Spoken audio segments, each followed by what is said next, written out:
제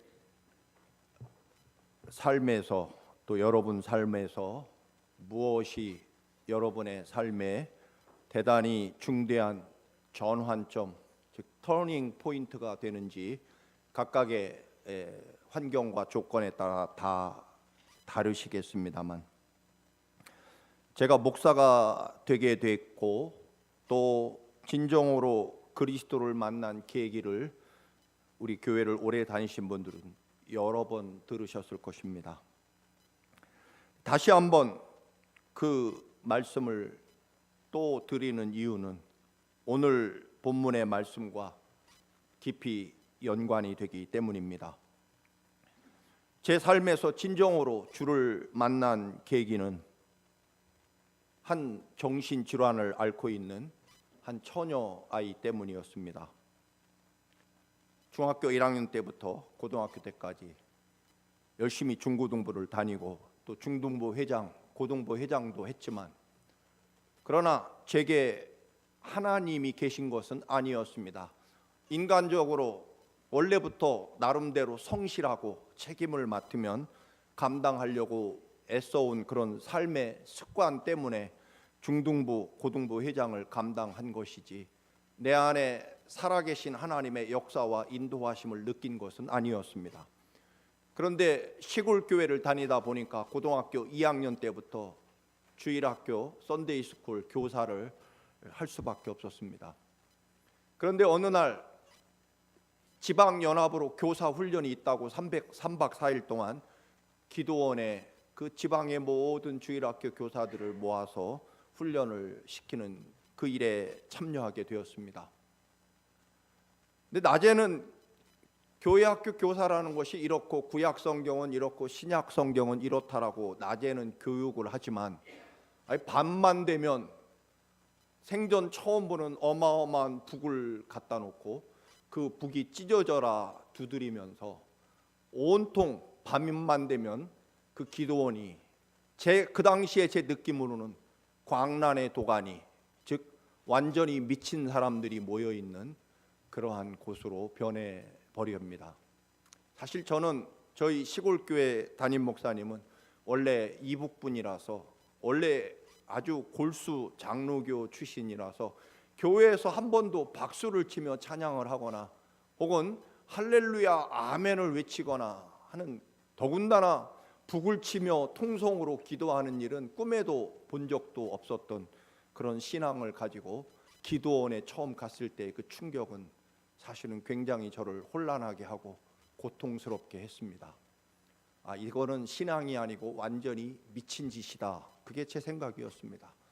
근데 적응이 안 돼서 저 맨 뒤에 조용히 앉아 있는데 정말로 허벅지가 뜨끈뜨끈해져서 이렇게 보니까 그 정신질환을 앓고 있는 처녀 아이가 그만 오줌을 지려서 제 바지까지 다 적시게 됐습니다.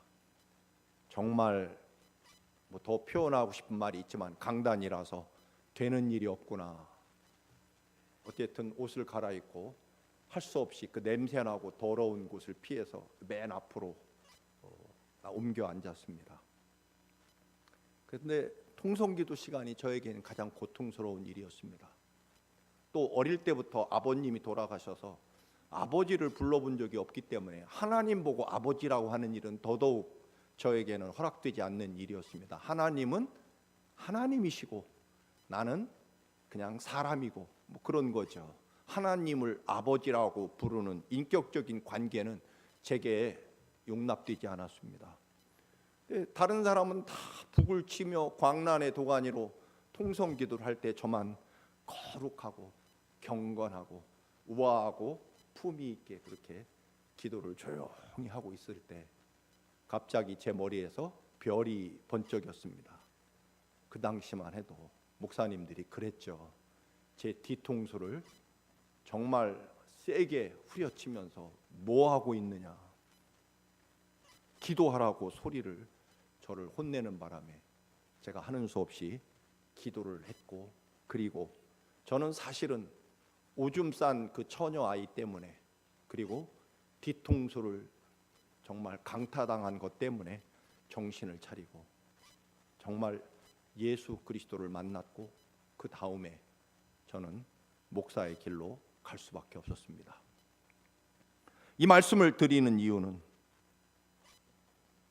저를 예수 그리스도를 만나게 해 주신 것은 나름대로 중학교 때부터 수많은 전 세계 문학 전집부터 수많은 책들을 읽어왔고 또 책을 좋아한 저라서 수많은 지식을 나름대로 가지고 있다고 자부한 저가 그런 철학과 지식이 제 삶을 바꾼 것은 아니었습니다.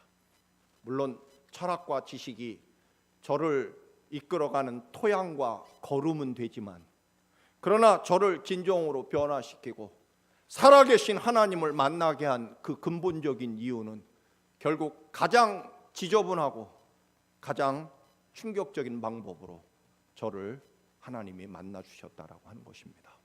아마도 나름대로 자존심과 또는 자부심과 또 반대로 어린 시절부터 안 계신 아버님에 대한 열등감 그런 것들로 인한 똘똘 뭉쳐진 저의 이 자아를 깨트리는 방법은 일반적인 방법으로는 되지 않으니까 결국 아마 세상에 그 어떤 사람도 오줌 싸서 그 오줌을 뒤집어 쓴 바람에 예수를 진짜로 만난 사람은 아마 유일하게 저밖에 없지 않을까. 근데 하나님이 오죽 제 껍질이 단단하고 저의 자존심과 체면이 그리고 제가 가지고 있는 신앙이 최고라고 믿고 있었던 그 저를 산산이 부스러뜨리고 주님을 만나게 해주신 일은 그런 방법이 아니면 가장 천하고 냄새나고 더러운 방법이 아니면 제가 깨지고 무너지지 않을 것이기 때문에 아마 그런 방법을 사용하셨을 것이다.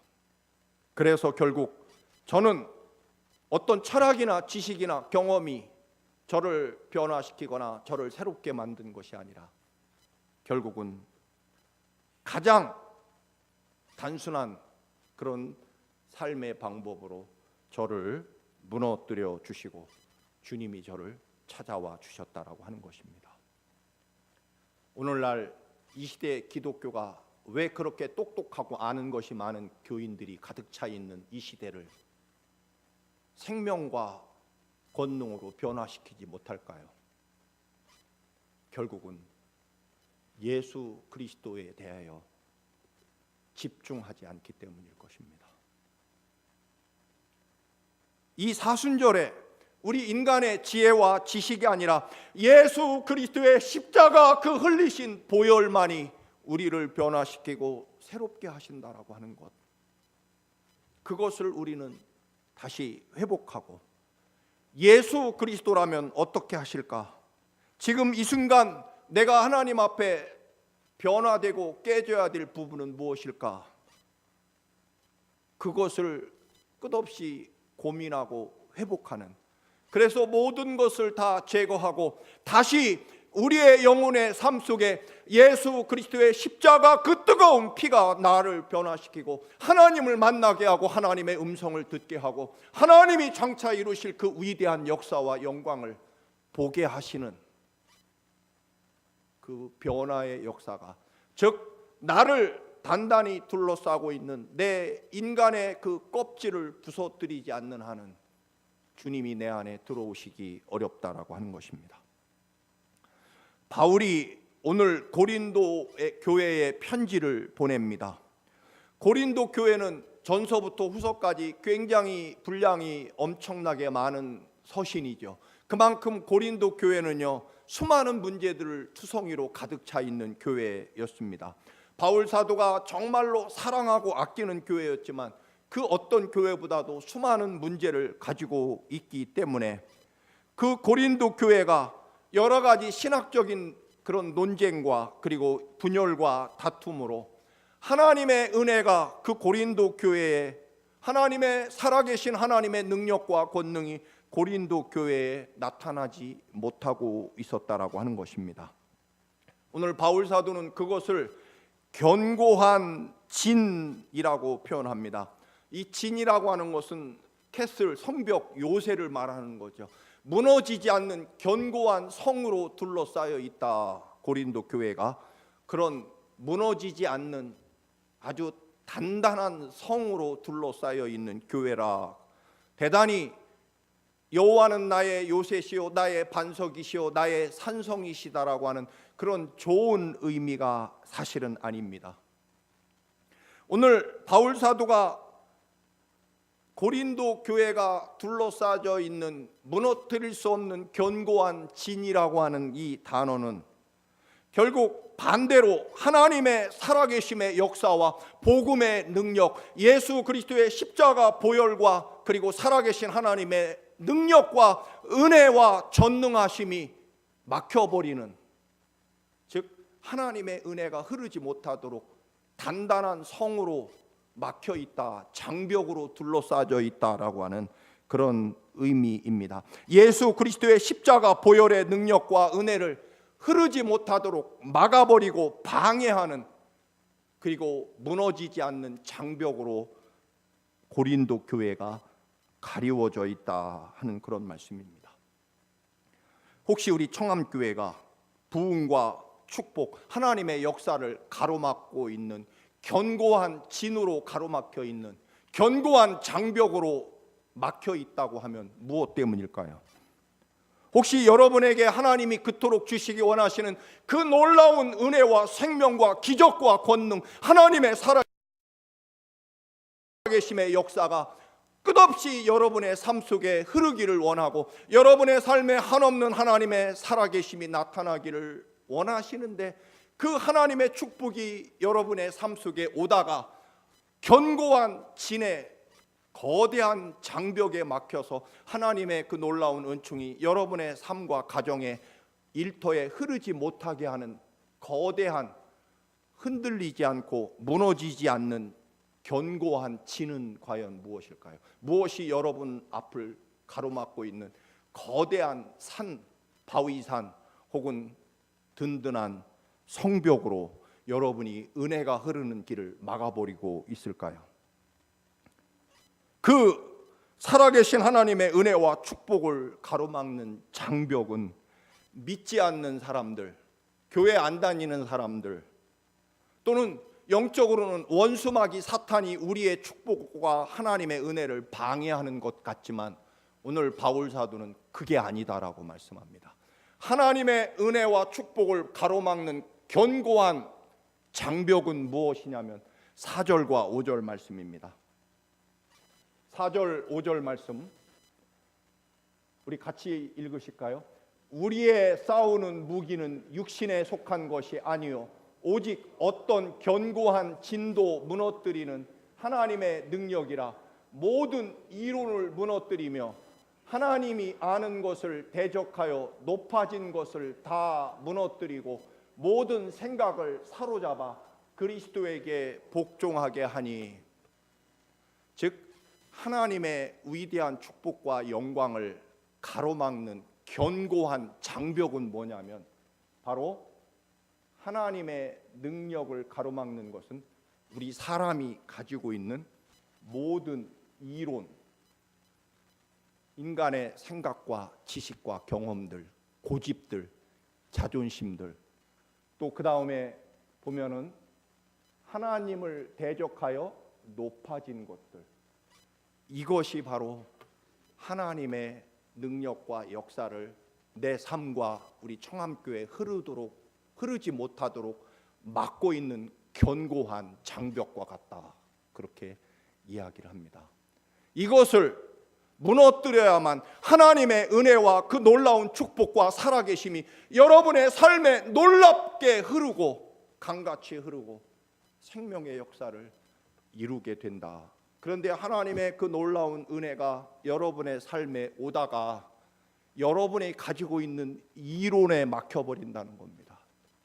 견고한 장벽으로 하나님의 은혜가 흘러오다가 하나님의 놀라운 역사가 흘러 우리 청암교회에 오다가 우리가 스스로 가지고 있는 이 이론들, 인간적인 지식과 경험들, 그리고 하나님을 대적하는 높아진 것들, 다른 표현으로 한다면 아주 쉽게 교만함들이 하나님의 은혜를 막고 있는 견고한 장애물이다.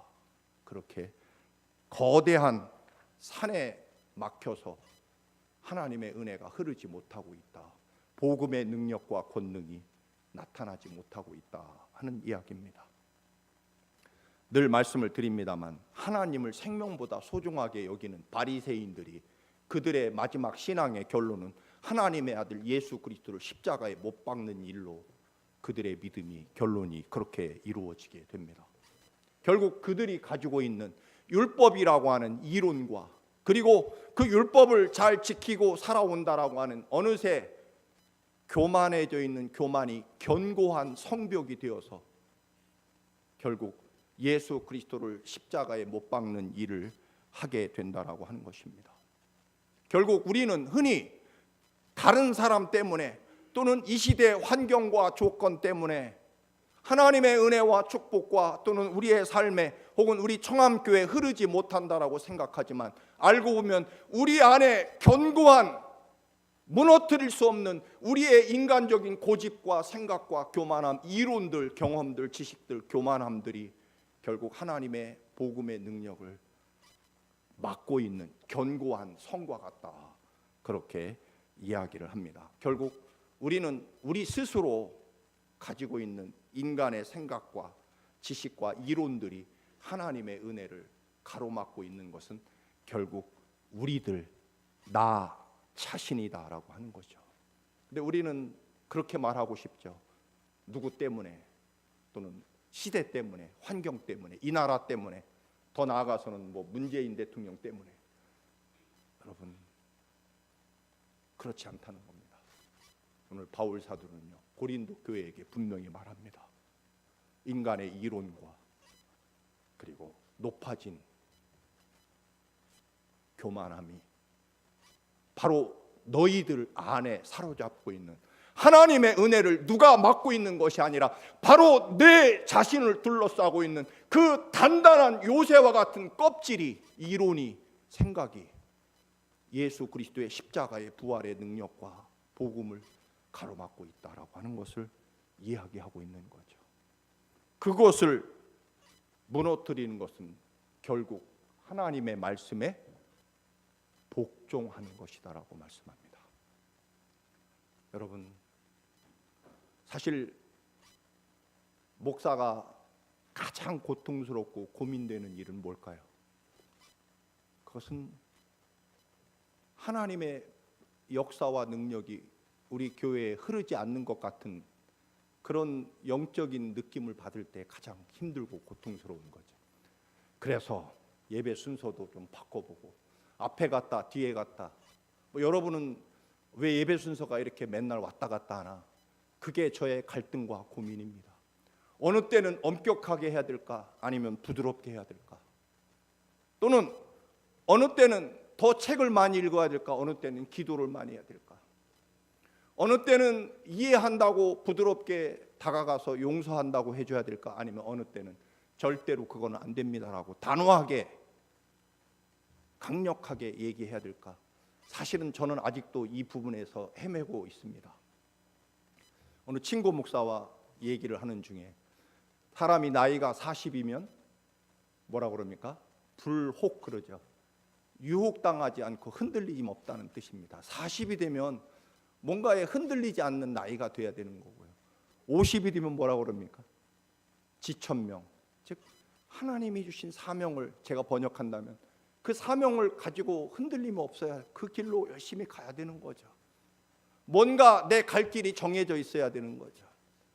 60이 되면 이순, 그래서 하나님의 음성과 뜻을 들을 줄 아는, 즉 하나님과 같은 마음이 돼야 된다, 그런 이야기가 되겠죠. 근데 아직도 부록도 되지 못하고 저도 어느새 이순을 멀지 않게 바라보고 있는데 부록은커녕 아직도 이게 좋을까 저게 좋을까 갈등하고 고민하고 흔들리는 그런 고민 중에 살아가는 그 모습을 보면서 갈등이 많은 거죠.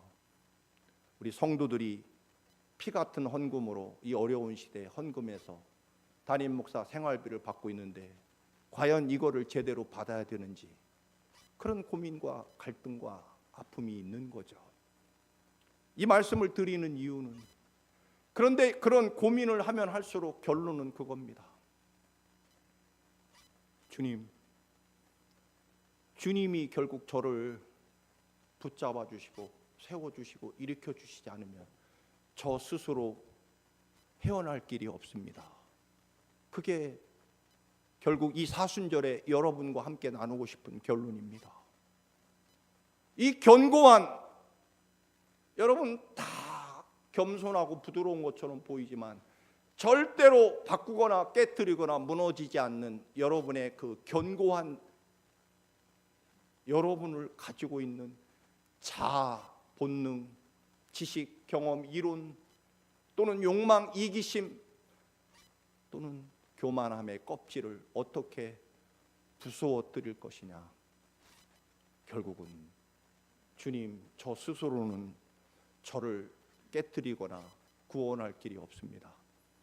사실은 그런 기도를 요즘에 드려서 그렇습니다. 하나님, 다시 한번 오줌 싸는 처녀아이를 저한테 보내주셔서 제가 아직도 혹시 껍질을 부서뜨리지 못하고 다시 또 어느새 저를 둘러싸고 하나님의 살아계신 능력과 음성과 은혜를 받지 못하게 만드는 요소가 있다면 다시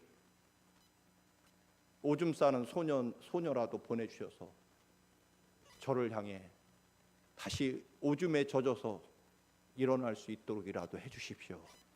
저는 저 스스로를 구원할 길이 없습니다. 주님이 저를 일으켜 주시고 힘 주시고 변화시켜 주시옵소서라고 기도하지 않을 수 없는 이 거대한 견고한 이 껍질, 사실 우리는 하나님의 말씀과 예수 그리스도께서 십자가 위에 우리를 살리기 위하여 흘리신 그 보혈의 피에 젖어야 되는데도 불구하고 여전히 점점점 두꺼워져가는 우리의 고집과 인간적인 이론들, 경험들, 생각들, 욕망들, 그리고 내 생각만 하는 이기심, 이런 껍질을 어떻게 부수어서 다시 십자가의 보혈의 은총과 하나님이 그토록 우리에게 주시는 살아계신 하나님의 영광과 은혜가 강같이 내 삶 속에서 우리 교회, 청암교회에 흐르게 할 것인가. 이스라엘은 거대한 장벽을 여러 번 만나는데 그 중에 대표적인 것은 여리고성이죠. 이집트에서 400년 노예 생활하다가 하나님이 정해주신 젖과 꿀이 흐르는 그 생명의 땅으로 가야 되는데 가장 먼저 거대한 장벽에 막히는데 그게 바로 여리고성이죠. 수백 년 동안 단 한 번도 정복되거나 무너진 적이 없는 그 거대한 성읍 여리고성이 이스라엘이 젖과 꿀이 흐르는 하나님의 약속의 땅에 들어가려면 반드시 넘어야 될 장벽이었습니다. 말 그대로 견고한 진이 이스라엘을 가로막고 있을 때 하나님의 명령이 들리죠. 너희들은 성이 무너지는 날까지 침묵하고, 두 번째로는 하루에 한 바퀴씩 하나님의 법궤를 메고, 그리고 일곱째 날에는 7바퀴, 즉 13바퀴를 여리고성을 돈 다음에 하나님의 명령 나팔 소리에 맞춰 함성을 지르면 여리고성이 무너질 것이다. 여러분, 하나님의 전쟁, 그리고 여리고라는 견고한 진을 무너뜨리는 방법은 딱 하나, 하나님의 명령에 복종하는 것이었습니다. 우리의 삶에 하나님의 은혜가 흐르지 않는 이유는 딱 한 가지입니다. 여전히 우리의 이론과 생각과 고집이 우리의 견고한 진을 형성하고 있기 때문에, 마치 야곱처럼 끝없이 형을 속이고 아버지를 속이고 외삼촌을 속이면서 온갖 인간의 수단과 방법과 지식으로 살아가려고 하다가 그가 환두뼈가 부러지고 드디어 하나님께 결사적으로 매달리는 순간에 비로소 그는 하나님의 이스라엘이라는 위대한 믿음의 삶과 생명의 길을 가게 됩니다. 형 에서를 물리친 것이 아니라 자신의 허벅지뼈가 부러져서 하나님께 매달리게 됐을 때 비로소 그는 위대한 생명과 삶을 이루어가게 됩니다. 형 에서를 부러뜨린 것이 아니라 야곱의 허벅지가 부러졌을 때 그는 승리할 수 있었다라고 하는 것입니다. 여리고성도 마찬가지입니다. 이스라엘이 여리고성 사람과 싸웠습니까? 아닙니다.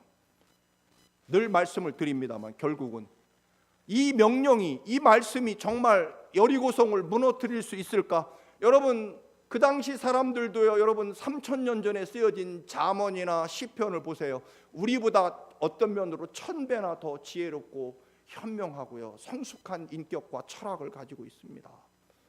3000년 전에 쓰여진 잠언서를 보시면 오늘날 우리들이 오히려 따를 수 없을 만큼 정말 깊이 있는 시편과 잠언 혹은 욥기서를 보면 그렇습니다. 거기 오늘날 우리 시대에 매일 동영상이나 보고 앉아있는 우리들과는 비교할 수 없는 영성이 정말 들어있죠.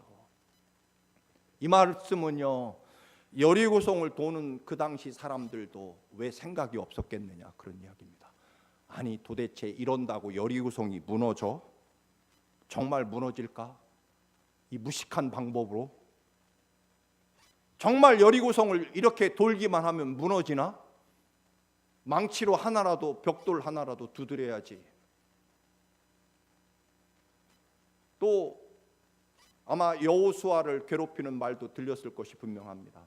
아니, 모세는 지팡이 하나로 바다를 두드리니까 바다가 길이 만들어졌는데, 아니 여호수아는 도대체 13바퀴나 우리를 죽도록 고생시키면서 여리고성을 무너뜨린다고 하니 역시 여호수아 장군은 모세보다 훨씬 못해, 어림도 없어. 그런 비교에 오는 열등감을 왜 못 느꼈겠습니까? 모세는 다 알아서 바다도 갈라주고 하늘에서 만나도 내리게 했는데 여호수아는 역시 수준이 떨어져서 이렇게 13바퀴를 돌아야 성이 무너지는데 과연 이게 무너져? 여러분, 그 시대 사람들은 또 여리고성 위에서 내려다보는 여리고성, 뭐 대단한 민족들이 온 줄 알았더니 하는 짓이 아침에 일찍 일어나서 성을 한 바퀴씩 도는 것 뿐입니다. 여리고성 사람들이 얼마나 조롱하고 비웃었을까요? 여러분, 사실 우리는요, 하나님을 몰라서도 아니고 똑똑하지 않아서도 아닙니다. 하나님이 살아계신 말씀 그대로 이루어 주시면, 그 말씀에 철저하게 복종하면 말씀 그대로 이루어지는 하나님의 말씀에 집중하고 내 생명과 삶을 그 하나님의 살아계심에 온전히 맡기지 않기 때문에 우리의 생명과 삶이 하나님의 역사 가운데 하나님의 은혜를 소유하지 못하는 것뿐입니다. 내 안에 가지고 있는 수많은 이론들, 높아진 마음, 그 높아진 마음이 하나님의 은혜를 가로막고 있으니 그 은혜가, 우리가 가리고 있는 이 높은 마음 때문에 하나님의 은혜가 흐르지 못하는 거죠. 사실 우리는요, 단순해져야 됩니다. 하나님의 말씀에 집중해야 되고요, 너무 생각하고 보는 게 많아요. 사람도 보고 따지는 것도 많고요. 지난주에 갑자기 날씨가 좋아서 잎이 막 피기 시작하죠. 원래는 2월 말에 3월 초에 원래는 하긴 해야 됩니다만, 그래서 밖에 있는 수많은 감나무나 체리나무나 장미꽃나무를 가지치기를 사실은 해줘야 됩니다. 근데요, 그냥 가지치기 해서는 사실 안 됩니다. 혹독하게 해야 됩니다. 감나무도요, 사실 큰 줄기만, 왜냐하면 여러분은 잘 모르시잖아요. 이게 감이 어디서 열리는지 아십니까? 절대로 옛날 가지에서 안 열려요. 봄에 이렇게 피어나서 새로 나온 새 순에서 꼭 열매가 열리게 돼 있습니다. 오래된 가지를 놔두면, 아마 그래서 흔히 전도도 오래된 교인은 잘 못하는 이유가 거기에 있는지 모르겠습니다. 여러분, 절대로 꽃도요, 잘 보시면 참 새롭습니다. 이 봄에 나온 그 새순에서 이렇게 자라서 그게 열매를 맺지요. 여러분, 올해 한번 유심히 보세요. 저 감나무에 어떤 가지에서 감나무가, 작년에 만들어졌던 가지에서 절대로 감이 안 열립니다. 놀랍게도 그 연약한 새순이 나와서 거기에서 꽃이 피고 열매를 맺게 되어 있습니다. 그래서요, 혹독하게 사실은 옛날 가지들을 다 잘라내고 거의 몇 개만 남겨놔야 튼튼하고 아름다운 꽃과 열매가 맺히게 되는데, 사실 제가 그렇게 못합니다. 나무 하나 자르는 것도 마음이 약해가지고요. 그래서 저 때문인 것 같아요. 우리 청암교회가 만약에 부흥하지 못한다면 이게 마음이 너무 여려요. 정말 과감하게 천하고 줄기만 남겨놔야 되는데 그게 그렇게 안 되더라고요. 혹시 이거 죽을까봐. 그래서 여전히 많이, 원래 책에 있는 잘라주라는 책에 보면 그거의 2분의 1도 못 잘라냅니다.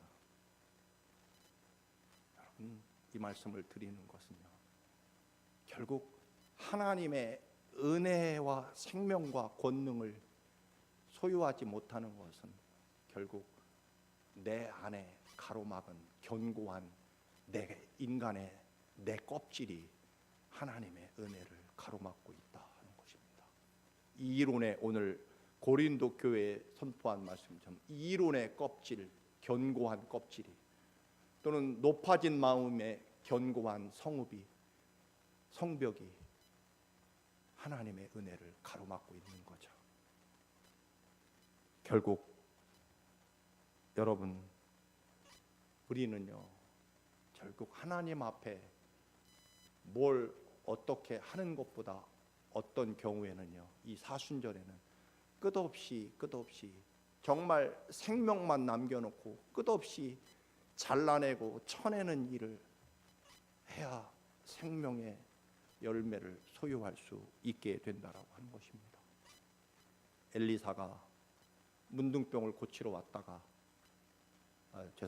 나아만 장군이 엘리사에게 왔다가 문도 열어주지 않잖아요. 요단강에 가서 7번 목욕하라. 그때 또 이론이 작동하죠. 이 나아만 장군이, 나는 시리아의 국방부 장관인데 내가 그 먼 나라에서 왔는데 쳐다보지도 않고 만나주지도 않고 한 말이 요단강에 가서 7번 목욕하라고 하다니, 여기서 이론이 작동합니다. 우리 고향 바르발 강물은 온천수에다가 광천수에다가 깨끗한 물인데 이 요단강은 너무 더럽습니다. 사실 가보면 오히려 문둥병이 더 악화되겠다. 이게 인간의 이론이죠. 여러분, 늘 오해하는 게 있습니다. 믿음은요, 누군가와 싸우는 것이 아닙니다. 세상과 싸우는 것도 아닙니다. 결국 내 안에 견고한 진으로 껍질로 덮여 있는 나를 무너뜨리고 예수 그리스도와 하나님의 말씀을 내 삶에 받아들이는 것이, 그게 믿음이고 하나님의 역사다라고 하는 것입니다. 너를 벗고 너를 무너뜨리고 나로 채우라는 것입니다. 너를 죽이고 예수 그리스도를 살리라는 것입니다. 결국 여리고의 싸움도, 여리고성 사람과 싸운 일은 없습니다. 성 무너질 때까지는요. 결국 이스라엘 백성들 자기들과의 싸움이었죠. 가버나움에 중풍병자를 메고 왔다가 사람들이 너무 많았습니다. 그래서 이들이 올라가서 지붕 꼭대기에서 지붕을 뜯어내는 거죠. 또 말씀을 드리면 이 사람들이 얼마나 사랑이 많고 착한 사람들입니까? 왜? 친구를 위해 그 침상을 통째로 메고 올 만큼 사랑과 또는 선함이 가득한 친구들인데 그들이 남의 집 지붕을 뜯어냅니다. 이유는 무엇일까요? 그들이 무대포라서 아닙니다. 집중하는 거죠. 내 친구를 예수 그리스도에게 데리고 가겠다는 것. 그들이 뜯어낸 것은 사실은 지붕이 아니라 자기들이 가지고 있는 인간의 이론과 교만을 뜯어낸 것이라고 볼 수 있습니다. 여러분, 오늘 견고한 진을 깨트려야만 하나님의 능력이 나타난다. 우리는 그 견고한 진이 세상이고 다른 사람이라고 생각했습니다. 그리고 다른 사람이 무너져야 된다고 생각했습니다. 아닙니다, 여러분. 어느새 예수 그리스도의 그 놀라운 십자가의 사랑과 부활의 소망과 능력이 내 안에 흐르지 못하게 만드는, 나를 둘러싸고 있는 이론과 생각과 감정과 높아진 마음,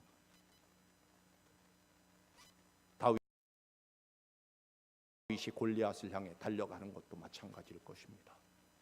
다른 이스라엘 백성은 골리앗의 키와 그가 얼마나 힘센지를 보았고 자기가 얼마나 못났고 부족한지만 보았기 때문에 골리앗이 40일 동안이나 이스라엘을 모욕하고 하나님 여호와를 욕해도 감히 싸울 생각을 하지 못하지만 다윗은 하나님을 보았기 때문에 그는 골리앗을 향해 달려나갈 수 있었던 거죠. 사랑하는 종암성도 여러분, 12명의 정탐꾼들처럼 그 중에 10명처럼 우리는 메뚜기처럼 밟혀 죽을 것이다가 아니라 만군의 여호와 하나님이 나와 함께 하시기 때문에 그들은 우리의 밥이 될 것이고 골리앗은 그저 하나님 없는 짐승에 불과하다라고 생각하며 달려나가는 견고한 장벽, 견고한 진, 내 축복과 생명을 가로막는 그 모든 것들을 뜯어내고 무너뜨리고 깨뜨려서 다시금 하나님의 위대한 생명과 구원의 은혜가 흐르기를 주님의 이름으로 축원합니다. 아멘. 기도하시겠습니다.